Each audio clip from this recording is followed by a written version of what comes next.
설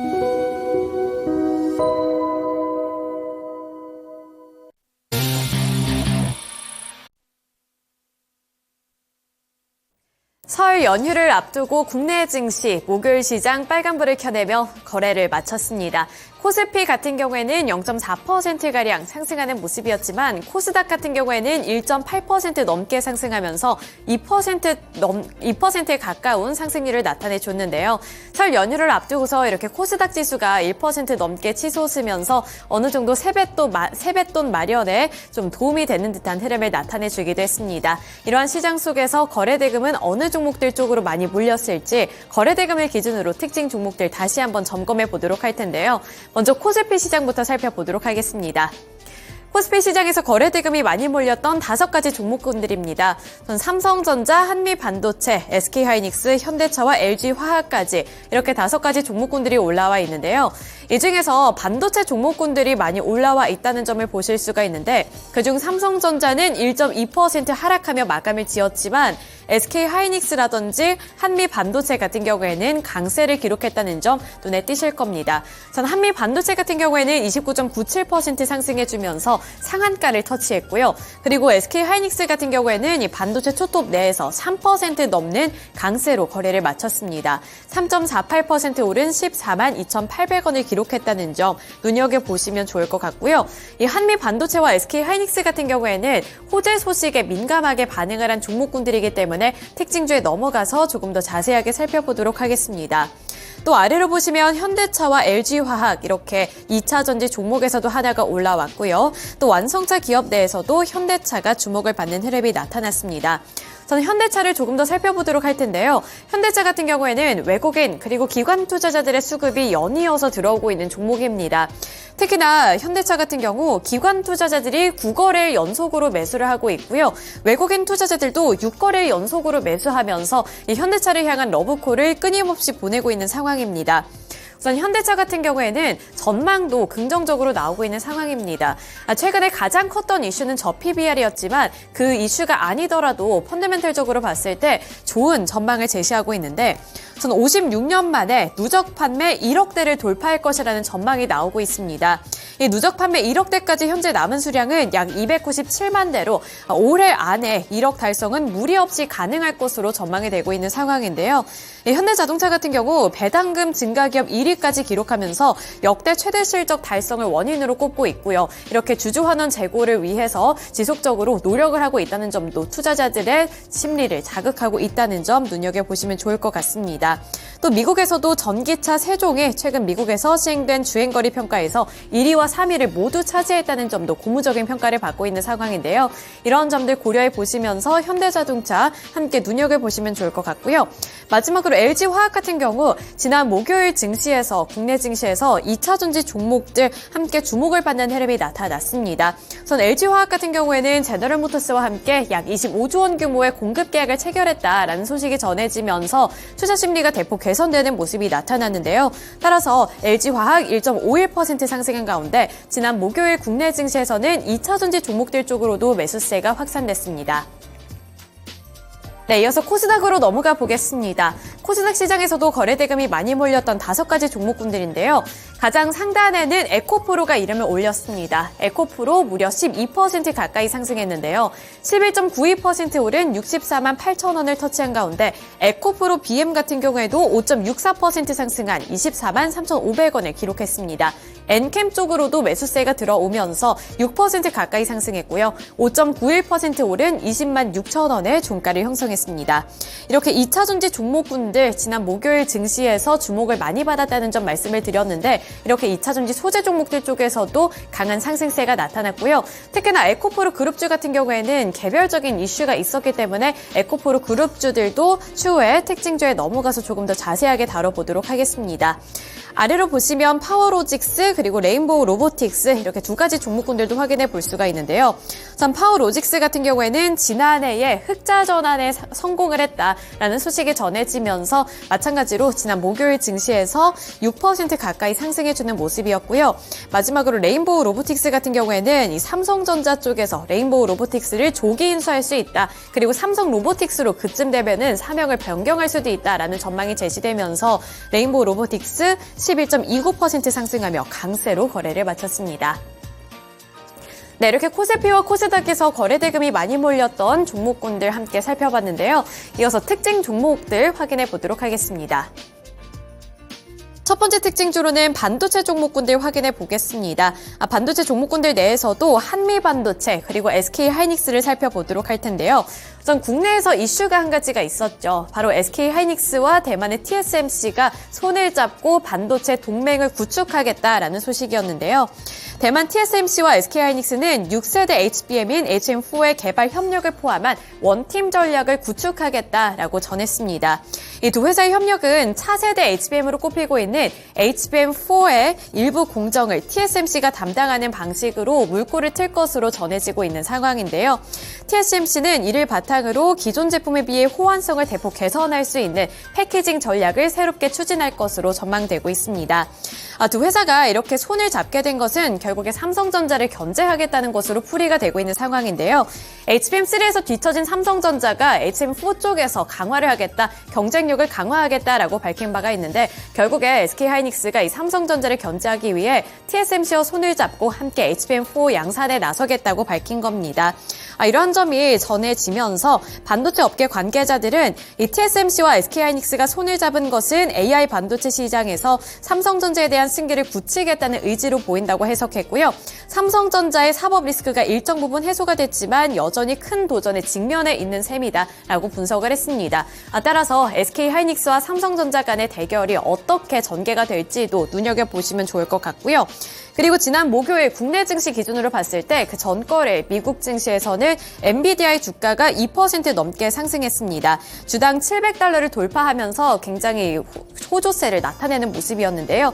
이런 점까지 투자 심리를 개선을 시키면서 반도체 종목군들 쪽으로 매수세가 확산되는 모습이었습니다. 우선 SK하이닉스와 TSMC 이슈가 가장 큰 소식이었는데 이렇게 HBM이 강조가 되면서 한미 반도체 쪽으로도 매수세가 확산이 됐고요. 결국에는 상한가로 거래를 마쳤습니다. 네, 이렇게 반도체 종목들 내에서 특징 종목 확인해 봤고요. 이어서 다음 특징주로 넘어가 보겠습니다. 네, 다음으로는 2차 전지 종목들 확인해 볼 텐데요. 2차 전지주 내에서도 에코프로 그룹주들을 확인해 보겠습니다. 앞서서 주가는 확인해 드렸지만 에코프로가 64만 8천 원을 터치했고요. 에코프로 BM도 어느덧 24만 원 선을 다시 뚫어내면서 24만 3,500원의 종가를 형성해냈습니다. 한국거래소가 이르면 4월에 이 코스닥 글로벌 지수 종목 22개의 파생상품 시장 상장을 추진하겠다라고 밝힌 바 있는데요.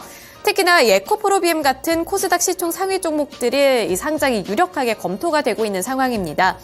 특히 에코프로 BM 같은 경우 최근에 이 주주가치 제고 차원에서 코스피 이전 상장을 검토 중이다라면서 공식 선언을 한 바가 있었는데요. 에코프로 BM은 시총 1위를 기록하고 있는 만큼 이 코스피 200 종목으로 편입될 가능성이 높게 제시가 되고 있습니다. 특히 패시브 펀드 자금 유입을 기대해 볼 수 있다는 점에서 투자 포인트를 잡고 있는 상황인데요. 이러한 부분들도 체크를 해보셔야겠고요. 다만 증권가 전문가들은 이러한 이전 상장 효과가 단기적인 모멘텀에 그칠 것으로 판단을 하고 있는 만큼 이 안에서는 투자 판단을 신중하게 검토해 보셔야겠습니다. 또 에코프로 같은 경우 에코프로는 이 보통주 1주당 액면 금액을 500원에서 100원으로 또 분할을 하겠다라면서 액면 분할을 공시한 바 있는데요. 이러한 소식에 힘을 입으면서 에코프로 그룹주들 이틀 연속으로 상승하는 모습을 나타냈습니다. 네, 이렇게 코스피 시장에서 주목을 받았던 특징주들까지 함께 알아봤는데요. 이어서 시간의 거래로 넘어가 보도록 하겠습니다. 시간의 거래에서 상승했던 종목군들부터 확인해 보시죠. 우선 와이팜, 흥국화재, 현대힘스와 CCS, 하나손해보험까지 이렇게 5가지 종목군들이 올라와 있고요. 와이팜과 흥국화재 같은 경우에는 시간의 거래에서 상한가를 기록한 종목들입니다. 이어서 하락했던 종목군들도 확인해 보실 텐데요. 해성TPC가 시간의 거래에서 하한가를 기록했고요. 9.83% 하락한 1,730원을 터치했습니다. 아래로 가온그룹, 산돌, 천보, 그리고 대상홀딩스 우선주까지 거론이 되면서 시간의 거래에서 하락하는 모습으로 거래를 마쳤습니다. 네, 이렇게 종목들부터 함께 확인해 드렸는데요. 이어서 특징 종목 확인해 보겠습니다. 시간의 거래에서 상승했던 종목군들 내에서 공통점을 꼽아볼 수가 있습니다. 호실적을 기록한 종목군들이 시간의 거래에서 강한 흐름을 기록한 건데요. 와이팜이 9.99%로 시간의 상한가 기록하면서 3,745원의 종가를 형성했고요. 흥국화재도 9.96% 오른 4,470원, 현대힘스가 6.25% 오른 21,250원에 거래를 마쳤습니다. 그래서 와이팜부터 함께 살펴보시죠. 와이팜 같은 경우 지난해 호실적 기록을 공시했습니다. 지난해 연결 기준 영업이익은 63억 6,368만 원으로 전년 대비 47.1% 증가한 수준이었고요. 같은 기간 매출액은 681억 4,932만 원으로 32.6% 늘어난 수준입니다. 이 단기 순이익 같은 경우에는 194억 2,836만 원을 기록하면서 흑자 전환에 성공했는데요. 이렇게 호실적을 공시하면서 시간의 거래에서 상한가를 기록했다는 점 눈여겨보시면 좋을 것 같고요. 또 아래 흥국화재 같은 경우에도 시간의 거래에서 상한가를 기록한 종목입니다. 매출액 같은 경우에는 감소했지만 영업이익 쪽에서 전년 대비 무려 119.79% 증가하는 수준을 나타내는데요. 이렇게 마찬가지로 호실적 모멘텀을 안고서 급등하는 모습을 나타냈습니다.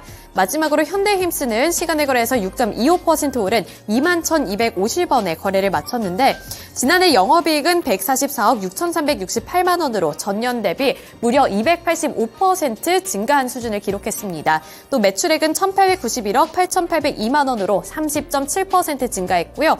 단기순이익은 101억 1,738만 원으로 무려 131.7% 늘어났습니다. 이렇게 호실적 공시의 영향을 받으면서 시간의 거래에서 이 세 가지 종목군들 강하게 마무리 지었습니다. 네, 이렇게 정규장을 비롯해서 시간의 거래에서 주목을 받았던 특징주들까지 함께 알아봤고요. 이어서 미국 증시에서는 어떠한 특징 종목들이 있었을지 미국장 특징 종목들도 확인해 보시죠.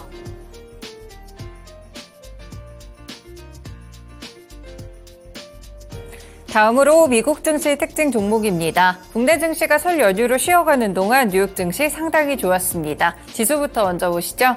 네, S&P 500 지수의 경우에는 5,000선을 지지하는 흐름을 기록했었고요. 나스닥 종합지수의 경우에는 이 장중에 16,000선을 돌파하는 흐름까지 함께 관측되기도 했습니다. 다만 어젯밤에서는 이런 강한 상승세를 뒤로하고 한 차례 쉬어가는 모습들의 이런 지수 흐름들이 펼쳐지기도 했었는데요. 네, 종목별로도 굉장히 다양한 종목들의 상승과 하락이 관측이 됐습니다. 어떤 종목들이 간밤의 특징 종목이었을지 첫 번째 종목부터 확인해 보시죠. 네, 암을 보셔야겠습니다. ARM 이번에 실적 발표 이후에 가이던스까지 상당히 좋았는데요. 이 설 연휴 기간 동안 미국 증시에서 단연 돋보이는 기업 중 1위였습니다. 암의 경우에는 간밤에도 30% 가까운 급등세로 148달러 선에서 거래를 마쳤고요. 지난 8일에는 무려 48%나 급등하는 흐름이었습니다. 거의 최근에 한 3거래일간 100%가량의 상승세를 기록했다라고 보실 수가 있을 것 같은데요. 지난해 4분기 매출부터 보시면 8억 2,400만 달러를 기록하게 되면서 컨센서스를 웃돌았고요. 주당 순이익도 마찬가지로 0.29달러를 기록하게 되면서 시장의 예상치였던 0.25달러를 큰 폭으로 웃돌았습니다. 그리고 1분기 실적에 대해서도 자동차와 인공지능 시장 호조에 힘입어서 매출액은 8억 5천만 달러에서 9억 달러가 될 것이라고 봤고요. 주당 순이익 역시나 28센트에서 32센트 사이가 될 것으로 예상했습니다. 이 역시나 이 월가에서 봤던 컨센서스보다 큰 폭의 수치였기 때문에 앞으로의 사업 호조까지 포인트가 있었는데요. 르네아스 암 CEO는 블룸버그 통신과의 인터뷰를 통해서 AI는 결코 과대 광고 사이클이 아니다라는 이야기를 남겼습니다. 그러면서 인공지능이 가장 큰 기회고 지금은 시작에 불과하다라면서 기대감을 모으게 하는 멘트를 주기도 했었는데요. 네, 암의 경우에는 지금 모바일 칩 설계 시장의 90% 이상의 점유율을 차지하고 있는 기업입니다. 들어가는 고객사만 보더라도 테슬라 차량이나 포드 100, F150, 스마트 카메라, 삼성 TV 정도를 또 같이 보실 수가 있을 것 같은데요. 네, 상장 이후에 다시 한번 놀랄만한 퍼포먼스를 보여주고 있는 암입니다. 그렇기 때문에 이 미국 증시에서 특징 종목들 가운데 가장 강력했기에 또 국내 증시 종목들로 연결해 볼 수 있겠습니다. 네, 국내 증시 관련 종목들입니다. 메커스나 넥스트칩, 가온칩스, 삼성전자까지 함께 체크를 해보실 수 있을 것 같은데요. 삼성전자는 고객사기도 하고요. 그 외 관련 종목들도 함께 체크를 해볼 수가 있겠습니다. 반도체 관련 종목들이 과연 암의 주가 급등과 더불어서 어떤 식의 반응을 주게 될지 칩과 관련된 종목들 한 번 더 체크해 두시면 좋을 것 같습니다. 네, 그리고 간밤에 비트코인 관련 종목들의 상승세도 나타났습니다. 클린스파크 신고가 경신하면서 14% 상승한 16달러 선에서 거래 마쳤고요. 메러선 디지털 홀딩스나 마이크로 스트래티지도 두 자릿수대 급등세, 라이어 플랫폼스도 9% 이상 오르며 15달러 선에서 거래를 마쳤습니다. 네, 가상화폐 대장주라고 볼 수 있는 비트코인이 26개월 만에 무려 5만 달러 선을 돌파하게 됐습니다. 비트코인이 5만 달러를 넘어선 것은 2021년 12월 이후 처음 있는 일인데요. 비트코인은 지난달 10일 미국의 증권거래위원회 현물 상장 ETF 이후에는 4만 9천 달러 선을 넘었다가 4만 달러 아래 선까지 추락한 바가 있었습니다. 시장에서는 재료 소멸 관점에서 해석을 주기도 했었는데요. 그렇지만 이후에 꾸준하게 상승 곡선을 그리면서 한 달 만에 4만 9천 달러 선에 오르기도 했었고 결국에는 5만 달러 선 돌파까지 함께하게 됐습니다. 지난달 승인됐던 현물 ETF를 통해서 매수세가 지금 계속되고 있다고 하는데요. 일단 승인 이후에 기존의 280억 달러 규모의 비트코인 펀드를 현물 ETF로 전환한 그레이스케일에서 대규모 자금 유출 사태가 좀 있었지만 이제는 그 매도세가 줄어들고 ETF에서 매수세가 유입되고 있다는 것인데요. 그리고 비트코인 공급량이 절반으로 줄어들게 되는 반감기도 곧 온다고 합니다. 이와 더불어 S&P 500 지수가 5천선을 돌파하는 등 주식시장까지 활성화되고 있기 때문에 확실히 비트코인이 하기에 주목을 받았고 이 비트코인 관련 종목들까지 그 온기가 퍼지는 모습인데요. 국내에서도 관련 종목들 함께 체크해 보실 수 있겠죠. 가상화폐와 관련된 종목들입니다. 우리기술투자, T사이언티픽, 위지트, 갤럭시와 머니트리까지 지난주 목요일에도 상승하는 흐름을 가져갔었는데요. 결국에는 비트코인 가격과 연동되는 그런 주가 흐름을 함께 보여주고 있습니다. 최근에 상승세를 보였기 때문에 지난주 목요일에도 함께 올랐는데요. 주말 중에 또 5만 달러 선을 돌파했다는 소식이 있기 때문에 어떻게 호재를 미치게 될지는 한 번 더 체크해 두셔도 좋을 것 같습니다. 네, 마지막 특징주 보겠습니다. 미국 증시에서 조비 에비에이션이 6% 이상의 상승세를 기록하면서 6달러 선에서 거래를 마쳤는데요. 내년부터 6년 동안 두바이에서 에어택시를 운영할 수 있는 독점 계약을 체결했다고 합니다. 2026년 에어택시 서비스를 도입하는 것을 목표로 하고 있는데요. 두바이 국제공항이나 두바이 마리나, 두바이 다운타운 같은 유명 지역들이 거점으로 포함됩니다. 주요 목적지를 전략적으로 선정해서 두바이에 이동해서의 혁명을 일으키겠다라는 목표를 세우고 있는데요. 이 조비 에비에이션은 스카이포츠와의 파트너십을 맺기도 했습니다. 양사는 두바이 전역에 4개의 버티포트 사이트를 건설해서 에어택시 서비스를 지원하는 강력한 인프라를 건설할 예정이라고 하는데요. 조벤 베버트 CEO는 빠르면 2025년 두바이 거주자와 방문객에게 놀라운 경험을 제공할 수 있을 것이라고 기대한다라고 이야기를 했습니다. 네, 이렇게 에어택시와 관련해서 두바이에서 또 건설한다는 소식들이 전해지게 됐고요. 시점 자체도 멀지 않습니다. 내년 정도를 또 조기 목표를 하고 있기 때문에 조비 에비에이션 상승하는 주가 흐름을 보였는데요. 국내에서도 UAM 관련 종목들로 연결해 볼 수 있겠습니다. 실제로 조비 에비에이션이 올랐을 때 함께 연동되는 흐름을 가져간 적이 있었는데요. 관련 종목들 보시면 베셀이나 네온테크, JCN 시스템까지 관련 종목들로 함께 체크해 두실 수 있을 것 같습니다. 네, 이렇게 주말 중에 있었던 소식들, 미국 증시에서 특징 종목들, 국내 증시까지 연결해 드렸습니다. 지금까지 증권통투자 업데이트였습니다.